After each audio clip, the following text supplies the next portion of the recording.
สบายดีแล้วก็สวัสดีทุกคนที่กำลังติดตามพักชมเนาะยินดีต้อนรับสู่2อาคาน้อยวันนี้อยู่กับเพื่อนคำศรีคือวันนี้เราจะออกเดินทางอีกแล้วพี่น้องเอ้ยเราจะออกเดินทางไปหมู่บ้านหนึงเป็นหมู่บ้านของชนเผ่าอิวเมียนหรือว่าชนเผ่าเย่าเป็นบ่มีคนนำทางอยู่บ่เคยไปจักเทื่อก็ลองไปเบิ่งไปเบิ่งวิถีชีวิตหรือว่าเหตุของประเพณีวัฒนธรรมต่างๆของชนเผ่าเย่าเนาะแล้วคอยทุกคนติดตามย่อๆไปเบิ่งกับการเดินทางไปหมู่บ้านชนเผ่าเย่าหรือว่าเผ่าอิวเมียนเนาะซึ่งหมู่บ้านนั้นชื่อว่าบ้านนึงก็บ้านนางงามเนาะอยู่ที่เมืองแขวงบ่อแก้วสปปลาวแล้วเจอกันนี่เรามีคนนำทางอยู่เอารถเครื่องนี่แหละไป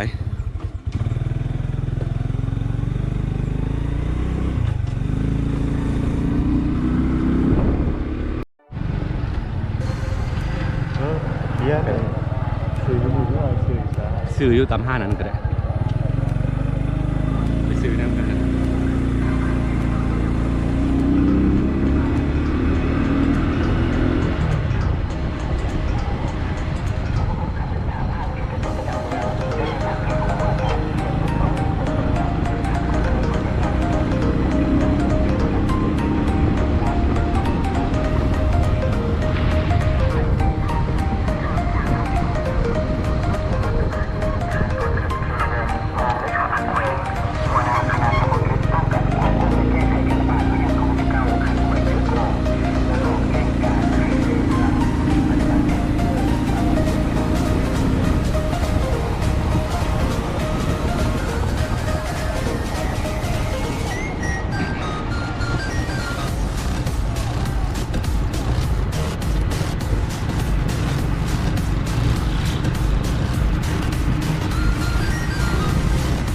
ตลาดนั่นหนึ่งตลาดสักผ้าครับ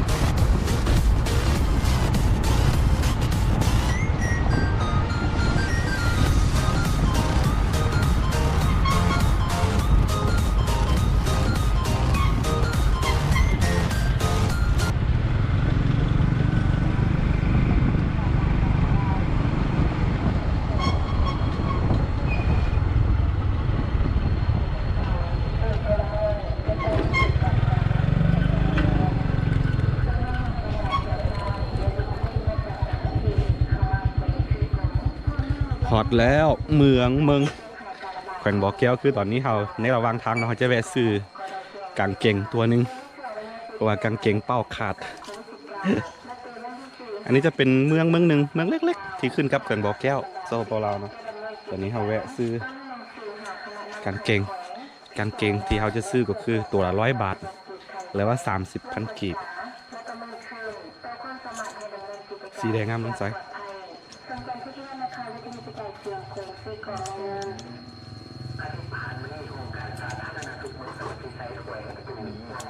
โอเคทุกคนตอนนี้เราจะเลือกซื้อกางเกงตัวหนึ่งกันเดี๋ยวเจอกันครับการเดินทางไปหมู่บ้านชนเผ่าเยาหรือว่าเผ่าอิวเมียนที่เราเติมน้ำมันนะเติมน้ำมันแล้วก็ซุปติ่นอย่างรถแบบว่าตัวนี้เมืองตัวนี้เนาะคือเป็นยังข่อยจึงบูฮู้จักดีเพราะว่าอันนี้โบเมนเมืองของข่อยเนาะคือข่อยหากว่ามาเนาะมายังบ่ถึงปีเลยพอดีปีหนึ่งกับ10 ไปวันเนาะ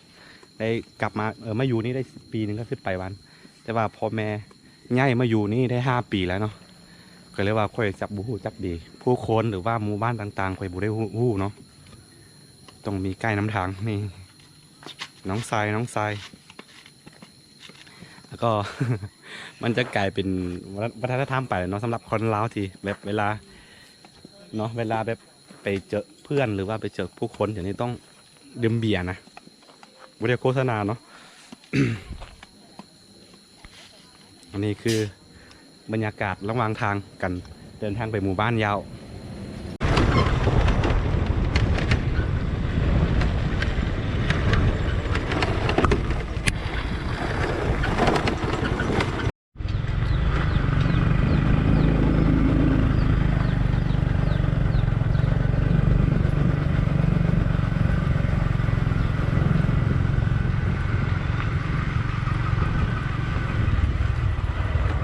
โอ้มังม่วง เนี่ยเขาอยู่ด้วย บ้านนี่มา บ้านนี่เลยทางเขาก็นั่นนะแต่ รู้จักป่ะ นั่นนะแฟนเขา อ๋อ สบายดีทุกคนที่กำลังติดตามพักชมเนาะยินดีต้อนรับสู่2อาคาน้อยมาฮอดแล้วกับหมู่บ้านสนเผาอย่างก่อนน้องสนเผาอิวเมียนแล้วเผาเหย้าเหมือนบ่ตอนนี้ให้น้องสาวนี่พาไปเที่ยวนิดนึงอยากรู้ว่าอันภาษาเหย้ากับภาษาแลนแตนนะมันน้องบ่ฮู้เหมือนกันภาษาแลนแตนมีเผาหนึ่งเผาแลนแตนอยู่แขวงหลวงน้ำทากับแขวงอันอุดมไซมันจะมีภาษาของน้องคล้ายๆคือภาษาน้องกันแหละมีภาษาเขียนบ่บุยภาษาเขียนเอ้ามีมันบ่เป็นคือภาษาจีนอันเวลาพาไปเบิ่งเพิ่นเวลาอันทุกปีนะมีกินเจียงคือเผามงเผาอาคาบ่เผายาวนะมีกินเจียงบ่มีอัน เดือน พร้อมกัน เดือนใด อันเขาอีเมียนกินอันเดือนสอง เดือน2เนาะกินข้าวอันนี้แต่ก็ภาษา กินเขาเนี่ย เออ เงินหา มาพี่มาเว้าอยู่กล้องพี่เอาเถอะเดี๋ยวมีคนฮะ เงินหาง ฮะ เงินหาง ยันหาง อืม สำเนียงแปลกๆเนาะ เอาบ่แปลกเยอะ เออ ขึ้นไปเทิงมีคือเห็นน้องเขาบอกว่าหมู่บ้านนี้มีจักหลังคาก็ซา 200ราคาฮอตตี้ ไม่ใช่ก็บ้านอันนี้เด้อจักหลังคาแท้ โอ้โหนะ เมื่อกี้ว่า26อ่ะ ใครว่าสะพก อันแม่ของน้องที่บอก26ก็31อ่ะ26อันนี้แหละ กินเจียงไปเดือน2เนาะ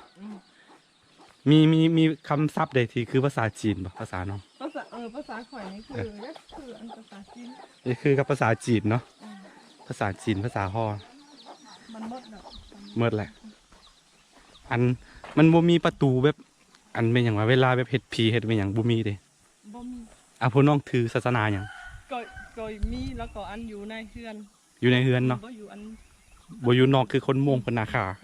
บ่อยู่นอก เป็นเอิ้นตัวเองว่าเผาอีเมียนหรือว่าเผาเหย้าแม่นบ่ เขาอีเมียน แต่ว่าภาษาพวกน้องเอิ้นตัวเองเอิ้นได้ใดภาษาพวกน้องอะ เมียน เมียน เดี๋ยวฮาลาเปียมันกันบ่กันนะ บ่แบบเฮ็ดเข้าไปเฮือนได้บ่ เขาไปแดดแล้วก็เดยวนี้มาเสืออันแกจะเป็นไห้ปุ้นเข้าก่อน อ๋อโอเคอันนี้เป็นห่านอ๋อห่านขายของชามเอามาแล้วเอามา4-5ถุงก็ได้ถุงให้ได้ถุง5,000เนาะเอามา4ถุงก่อนเดี๋ยวหมดเราค่อยซื้อใหม่เนาะ เราอยู่บนถนน นี่เป็นอันนั้นเลยสัญญาณเน็ตก็บ่ค่อยมีเลยพี่ สัญญาณหนึ่งมีเอาละค่ะ มีป่ะคันราคามีเหมือนบ่แต่ว่าบ่แพงเนาะของไอ้เป็นรักเก้าพอดี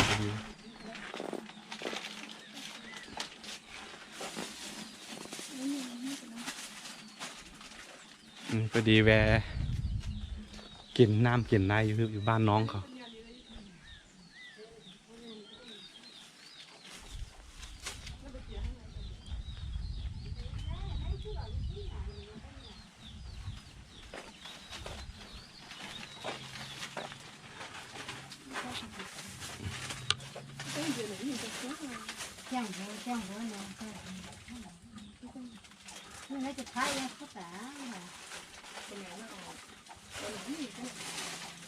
เท่าใดบุญเท่าใดบ่หลายทั้งหมดเลยเท่าใด เอาเต้านี่ปุ้นเจ้าเขาน้ำบ่ได้ทำครัวตรงนี้ อ๋อเดี๋ยวเอาไปคุยลายตำลังก็ได้เนาะเอามาละเดี๋ยวไปคุยลายตำลังอันนี้เฮือนน้องเหรอเข้าไปได้มันบ่พูดเป็นยังโอเค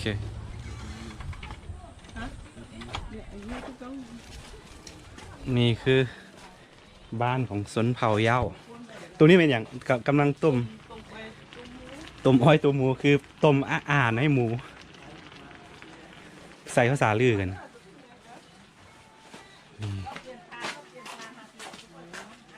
อันส่วนเผาอีเมียนอันเลี้ยงกับผีก่อน อยู่นี่ บนนี้ อยู่บนนี้เนาะ บ่คืออันอยู่ก็ดูแล้วก็อันนี้ เอ้าปกติมันจะมีคือว่าเคยเห็นเป็นทางเอ้าเฮ็ดไข่แดงพร้อมไข่แดงส่วนเผาอาคาก็เฮ็ดคือกัน ส่วนภาษาก็เฮ็ด เวลานี้ไข่แดงเฮ็ดเดือนใดไข่แดงนี่ เฮ็ดแต่เดือน2กินเที่ยงทันแหละ เฮ็ดเทื่อเดียว ปีนึง อ๋อปีนึงเทื่อเดียว กินเจียงกับปีนึงเทื่อเดียว อืม กินเจียงคือเทศกาลปีใหม่ปีละครั้ง มีไฟฟ้าอยู่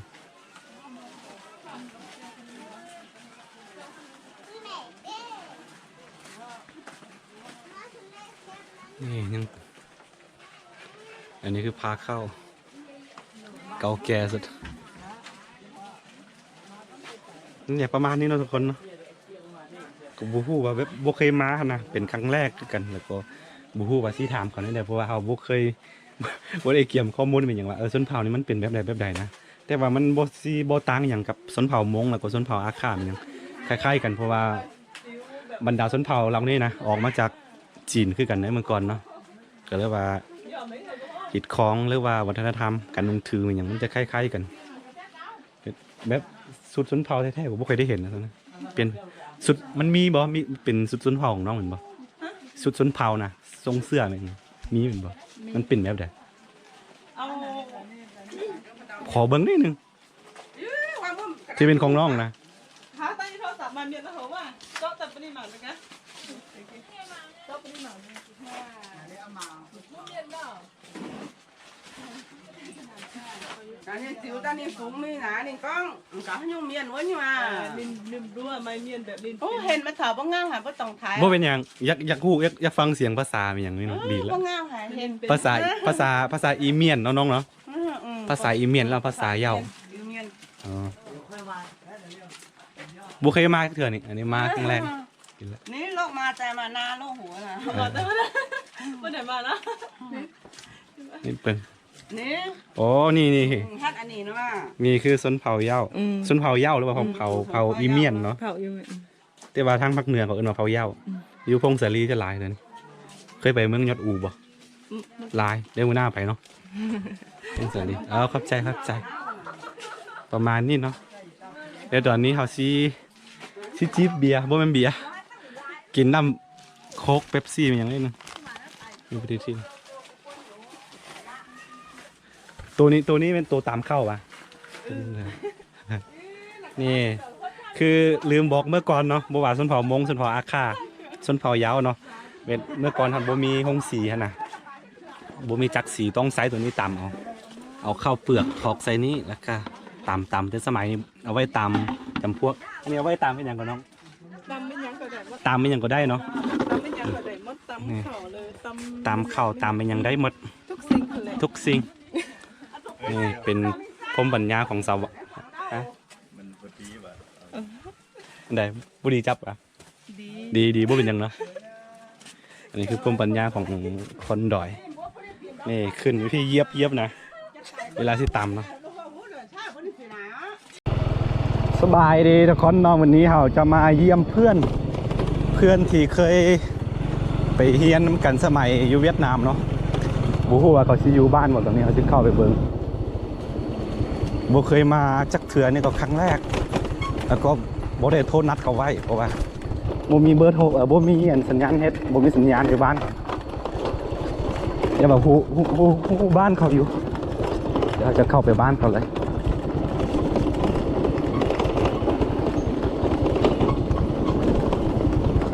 บ่ฮู้คือกันว่าเขาสิอยู่บ้านบ่เนาะลองไปถามชาวบ้านครับ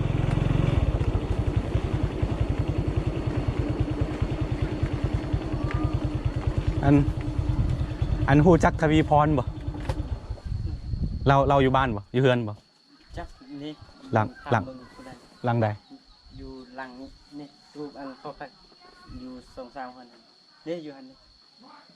ตัวหลังนั้นบ่ แม่นน่ะนี่ ตัวใครเครื่องนั้นบ่ ไอ้ทวีพรนั่งอยู่หันนี่ นั่นนะโอเคใจได้เห็นแล้วเห็นหมูอยู่เนาะแต่ว่าบ่ฮู้ว่าหมูได้เห็นกันโดนกำลังทำหาเขาอยู่กำลังเบิ่งหน้าเขาบ่จื้อค่อยดอก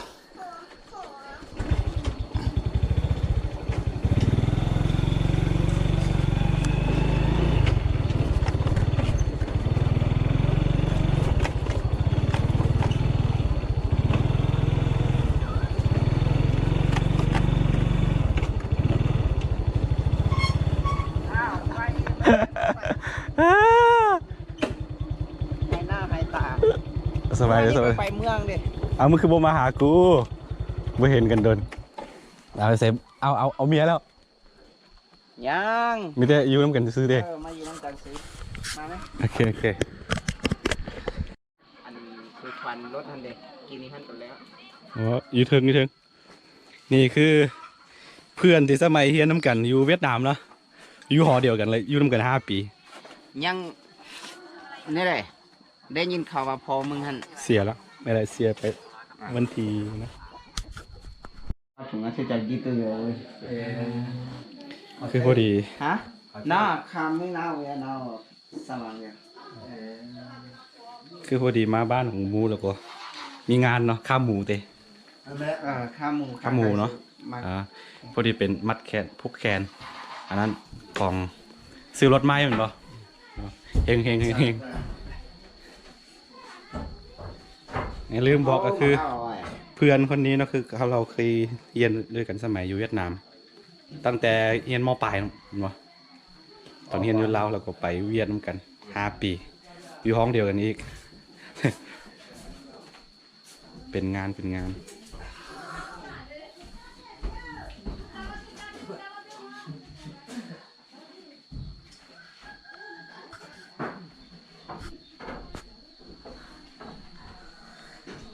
ก็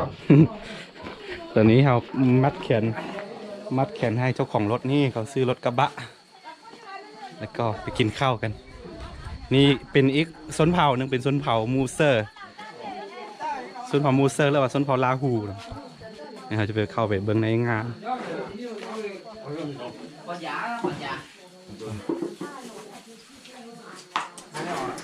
อาเซล กินข้าว กินข้าว ได้คลิปสิ้นหมู เงาอย่างนั้นนะตัวใหญ่ น้องนี่ผมไม่ได้เห็นอยู่คิวรถเนาะ นี่ป่ะแมนโอ แม่นบ่ นี่ก่อน เป็นร้านมันบ่ ลานเนะพอ อันนี้รู้เสาลาดิ แล้วเห็นปีกายนี่ปีก้อนปีกายปีก้อนเนาะ นี่ก่อน ปีกายนี่แหละเดือน5เขากลับมาทำกันดูกลับบอกว่า ถูกไหม คลิปนี่อาจจะงงนิดนึงคือแบบนี้เนาะตอนแรกๆเขาจะมาอีกหมู่บ้านยาววันแล้วก็แต่ว่าหมู่บ้านของเพื่อนนะมันติดกันก็เลยว่า แวะมาเที่ยวของบ้านเพื่อนอีกทีหนึ่งก็เลยจะมีชนเผ่ายาวแล้วก็ชนเผ่าลาฮูปนกันนี่อันนี้คือหมู่บ้านลาฮูเนาะเป็นบ้านของเพื่อน เป็นหมู่บ้านของเพื่อนเลยซีย่างไทยบรรยากาศบ้านเขามีประมาณ40 กว่าหลังคา46ลาฮูเนาะนี่ลาฮูหรือว่ามูเซอร์แล้วแต่ละพื้นที่เอิ้นบ่คือกันแต่ว่ามูสอันลาฮูนี่เอิ้นตัวเองว่าลาฮูเนาะแต่ว่าเวลาไปเผาอื่นเขาจะเอิ้นมูเซอร์สุดท้ายสิยังไปหมู่บ้านเสียงมันจะค่อยๆนิดนึงเพราะมีคนแนมเบิ่งหลายนะค่อยเขินบ่กล้าเว้าแฮง นี่แหละจะออกมาคลิปแบบงงๆนิดนึงคลิปนี้เป็นบ้านในสวนน้ำบดบ่มีเน็ตบ่มีสัญญาณเน็ตมีไฟฟ้าบ่มีสัญญาณโทรศัพท์คือช่วงนี้บ้านเงียบเพราะว่ามันเป็นช่วงฤดูเขาซักเขาไฮเนาะเขาจะไปไฮไปสวนกันหมดแล้วก็เลยบ่มีผู้คนอยู่ในบ้านเท่าไหร่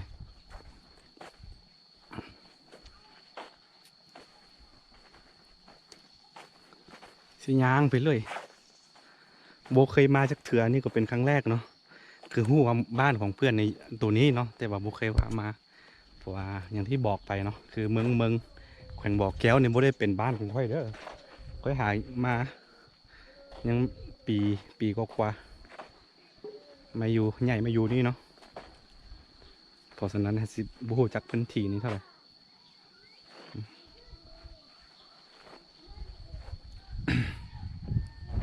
มะม่วงประมาณนี้แหละบ้าน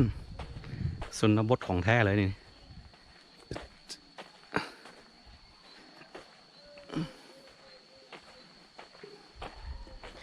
ไปต่อใส่คลิปที่ส้นเผายาวเนาะอันเดียวกัน เขาเลี้ยงพึ่งอันนี้เป็นสร้างเก็บข้าวเปลือก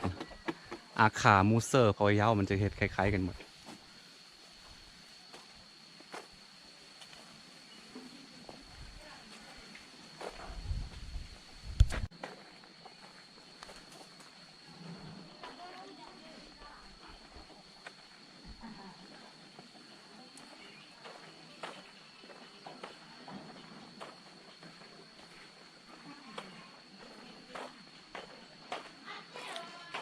มี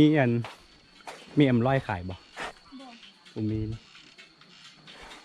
อันนี้คือห้างที่เครื่องทำทั่วไปไก่ของซ้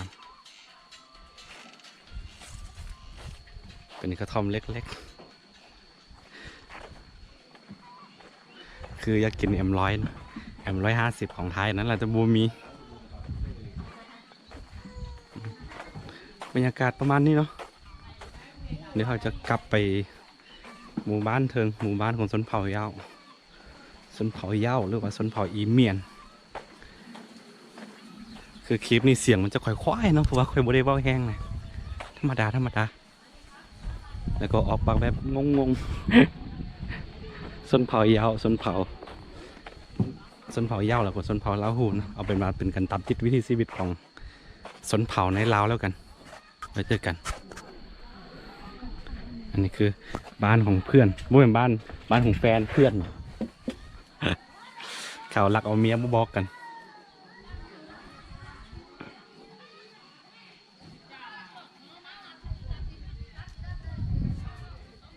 คือถือว่าโชคดี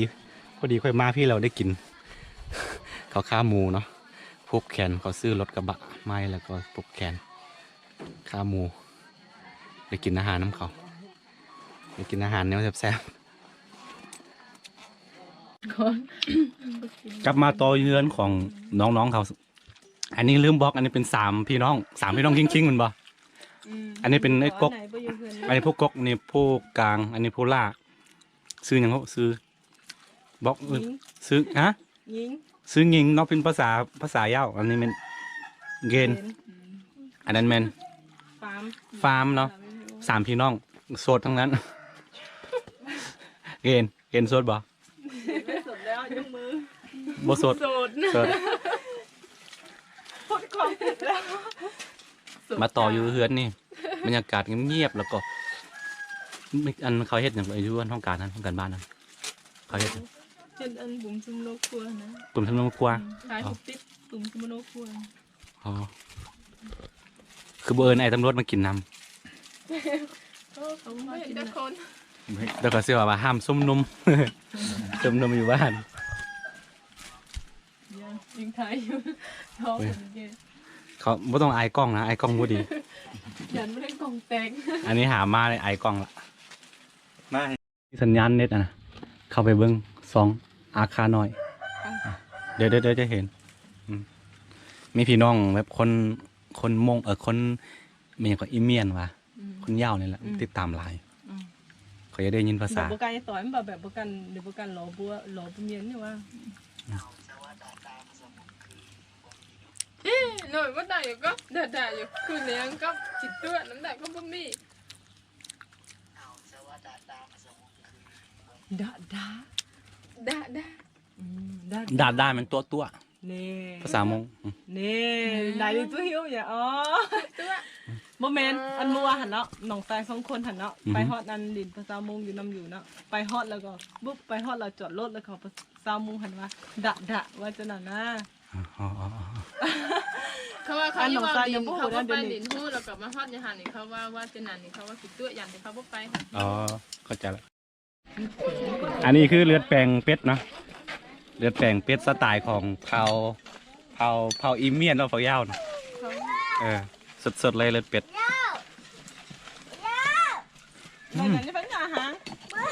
ซีเมืองแซ่บร้ายจับมีมะนาวใส่นิดนึงก็เดียวมะนาวมีเหรอวะหยอดเป็นแก้วได้ไหมเกด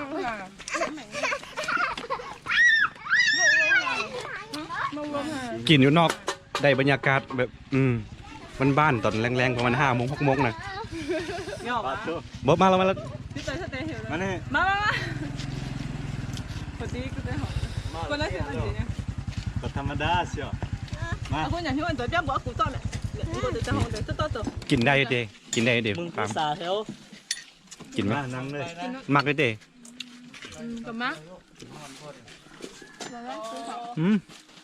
ต้นสอนเนี่ยไป5ซื้อนี่บ่อยู่นี่เชียว สดๆพี่น้องเอ้ย ฮะ การจะอ่อยเหว นั่งเลยแม่ เฮลเนี้ยเฮลเนี้ย มาไหมปั้นหลังมือวะปั้นหลัง มาไหมเป็นน้องชายวะมานั่งน้ำกันมาโอ้เด้ มาสิวกันได้ พี่แม่มาลองกินน้ำกัน เยอะอันนี้ก็ กินข้าวว่าจะได้กินข้าวกินข้าว เทนม ฮะ หยันหาง เงียนหางกินน้ำเด้ พบบวม ฮะ พบบวม บอกแห้ง พบบวม ๆฮอบอวม ด้วย นี่คือภาษายาวมันเนาะ ยันหางฮบวม เงียนหางฮัดอวมมา ยันหางฮบวม เกณฑ์นั่งไหมอันนี้คือน้องสาวละ กินเลยกินเลย อันหายเนี่ยมะนาว บีบใส่นิดนึงไหมบีบปาดแล้วก็บีบ แม่ โอ้ เลิกเพี้ยนแล้วก็มาเลยเลยเต้ บ่ยังอยู่นั่น อยู่บ้านอยู่มาได้บ้านใด ไปเล่นหามไพ่นี่ มาได้บ้านใด อยู่เมือง อยู่เมือง อันนั้น อ๋อ บุญใส่ใส่มะนาวเนี่ย บีบใส่ขนาดนี้นี่คือแบบดับกลินมันดับคาวมันม แบบย้ำ มีเตียน น้ำซาวห่อนๆบวกกับเลือดแป้งเป็ดสด เตียนนะ ๆ พอดามผมมันตลอดใช่ไหม กินแล้ว ยอดอะไรกันเนี่ยหางหัว เดี๋ยวผมเพลงให้ จุดจุ้ยนะบุ้งนะ ตะเกียง บ่ใส่ลายก็ได้เด็กซิมกัน พอแล้วสิ ตักข้าวให้หลาน บ่ จะ บ่ พอหอ กิ ม น อยู่เนี่ย ค่อยบ่กินอิ่ม